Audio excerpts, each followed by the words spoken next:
जय श्री कृष्ण दोस्तों, आप सभी का मेरे चैनल माशअप स्टेशन में स्वागत है। जैसे कि हम सभी जन्माष्टमी का जश्न मना रहे हैं, मैं एक वीडियो लाया हूं जो श्री कृष्ण के जीवन के बारे में और उनके उपदेशों का असली अर्थ इस्कॉन और श्री चैतन्य महाप्रभु के आधार पर बताएगा। मुझे आशा है कि आप इसके माध्यम से दिव्य अनुभव करेंगे। इस वर्ष कृष्ण जन्माष्टमी 16 अगस्त 2025 को मनाई जा रही है।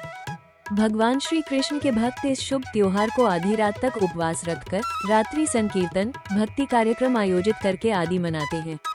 श्री कृष्ण के भक्त इस दिन भगवान कृष्ण के प्रति अपने प्रेम को व्यक्त करने के लिए मनाते हैं।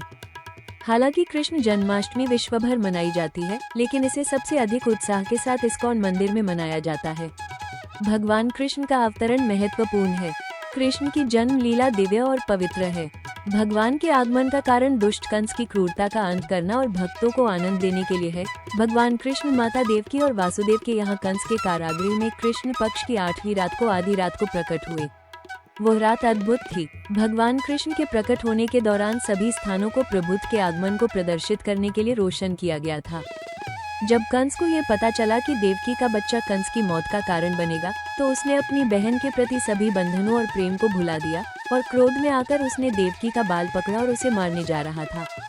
तब वासुदेव ने धैर्य और बुद्धिमत्ता के साथ स्थिति को संभाला ताकि अपनी पत्नी देवकी की जान बचा सके।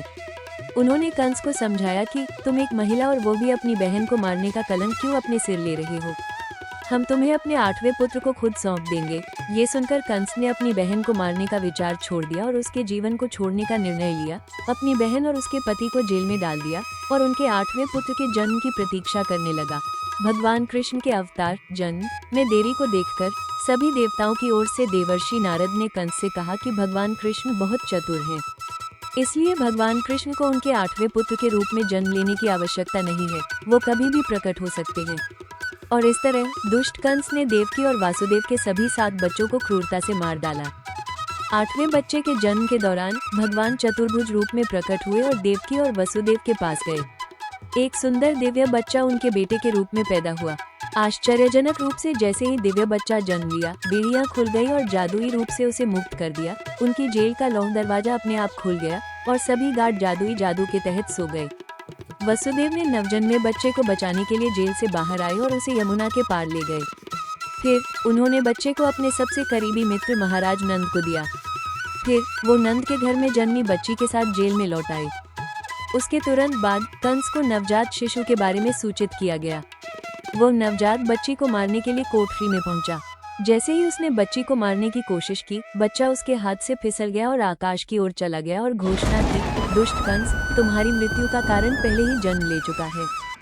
कृष्ण नंद यशोदा के लाडले बनकर बड़े हुए।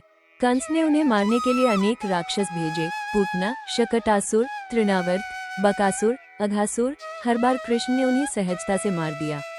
युवावस्था में कंस ने एक युक्ति निकाली। उसने एक भव्य धनुष यज्ञ और मल्लयुद्ध की घोषणा की और कृष्ण बलराम को मथुरा बुला भेजा। मथुरा पहुंचकर कृष्ण ने पहले कुवलयापीर नामक विशाल हाथी का वध किया, फिर अखाड़े में चाणूर और मुष्टिक जैसे बलवान पहलवानों को हराया। कंस का वध कंस सिंहासन पर भय से कांप रहा था। युद्ध के बाद कृष्ण मंच पर कूद गए, कंस के बाल पकड़कर उसे नीचे गिराया और घूंसों से प्रहार किया।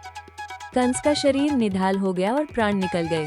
मथुरा के लोग जय जयकार करने लगे। अत्याचार का अंत हो गया। शास्त्र के अनुसार भगवान कृष्ण का जन्म, लोग कहते हैं कि भगवान कभी जन्म नहीं लेते, लेकिन भगवान कृष्ण ने अपनी मां के गर्भ से जन्म लिया, इसलिए वे भगवान नहीं हो सकते। लेकिन भगवान श्री कृष्ण ने माता देवकी के गर्भ से एक सामान्य बच्चे की तरह जन्म नहीं लिया, जहां मां को प्रसव पीड़ा सहन करनी पड़ती है। जैसा कि शास्त्रों में वर्णित है, उन्होंने चतुर्भुज रूप में जन्म लिया और बाद में बच्चे के रूप को अपनाया। International society for Krishna consciousness के संस्थापक आचार्य श्री प्रभुपाद वर्गीकृत करते हैं कि जब सूरज अस्त होता है और फिर से उगता है, इसे सूरज के फिर से जन्म लेने के रूप में नहीं माना जाता। सूरज की अनुपस्थिति का मतलब यह नहीं है कि यह नष्ट हो गया, ये केवल हमारी दृष्टि से छुप जाता है। फिर भी हमारी दृष्टि से बाहर जाने पर ये कहीं और प्रकट होता है। ठीक उसी तरह परमेश्वर जीवन और मृत्यु से परे हैं और एक स्थान पर समाप्त होते हुए अपने लीलाओं के बाद किसी अन्य स्थान पर प्रकट होते हैं।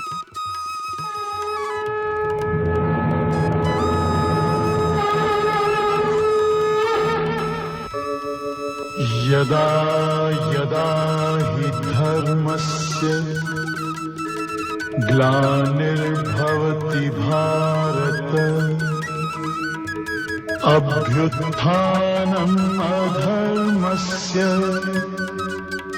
तदात्मानं सृजाम्यहम् परित्राणाय साधूनां विनाशाय च दुष्कृतां धर्म संस्थापनार्थाय संभवामि युगे युगे। इसका मतलब है जब अधर्म प्रबल होने लगता है और धर्म नष्ट होने लगता है, भगवान श्री कृष्ण अपनी इच्छा से प्रकट होते हैं। अब सवाल उठता है कि उनकी आत्म प्रकट होने का उद्देश्य क्या है? उद्देश्य है परित्राणाय साधूनां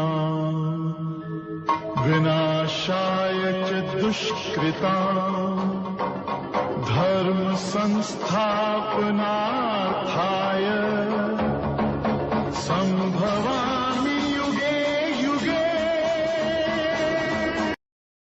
परमेश्वर अपने धाम में रहते हैं, लेकिन जब वो भौतिक दुनिया में अवतरित होते हैं तो उन्हें अवतार कहा जाता है। इसका कारण ये है कि वो अपने भक्तों के उद्धार और बुराई खत्म करने के लिए अवतरित होते हैं। श्री कृष्ण अवतार का महत्व अवतार के कई प्रकार होते हैं, जैसे पुरुष अवतार, गुण अवतार, लीला अवतार, शक्ति आवेश अवतार, मनवंतर अवतार और युग अवतार। इन सभी अवतारों का अवतरण इस ब्रह्मांड में क्रम से होता है, लेकिन भगवान कृष्ण परम भगवान का व्यक्तित्व है और सभी अवतारों का स्रोत है। वे किसी भी तरह से बुराई को नष्ट कर सकते हैं। उन्हें विशेष रूप से अवतार लेने की आवश्यकता नहीं है।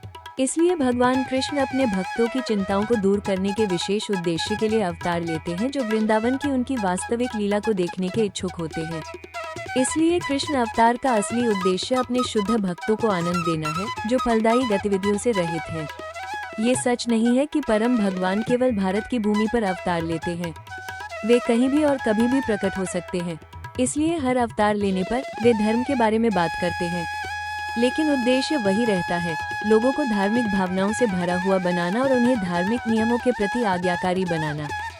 कभी कभी वो स्वयं प्रकट होते हैं और कभी कभी वो अपने पुत्र या अनुयायी के स्वरूप में या स्वयं या अपने विश्वसनीय प्रतिनिधि को भेजते हैं। भगवान कृष्ण ब्रह्मा के एक दिन के 7वें मनु के 28वें चतुर्युग के द्वापर के अंत में प्रकट होते हैं। इसी कारण हम भाग्यशाली हैं कि हम उस काल में जन्मे हैं जब कलयुग की अवधि में उनके गायब होने के केवल 5249 वर्ष बीत चुके हैं। इसके बाद श्री चैतन्य महाप्रभु 500 वर्ष पूर्व प्रकट हुए और हमें कृष्ण भक्ति, हरिनाम संगीत से परिचित कराया। तो आइए इस जन्माष्टमी को हमारे प्रिय भगवान कृष्ण की खुशी के लिए मनाते हैं और उनके पालौकिक शिक्षाओं को अपने जीवन में लाने की कोशिश करते हैं।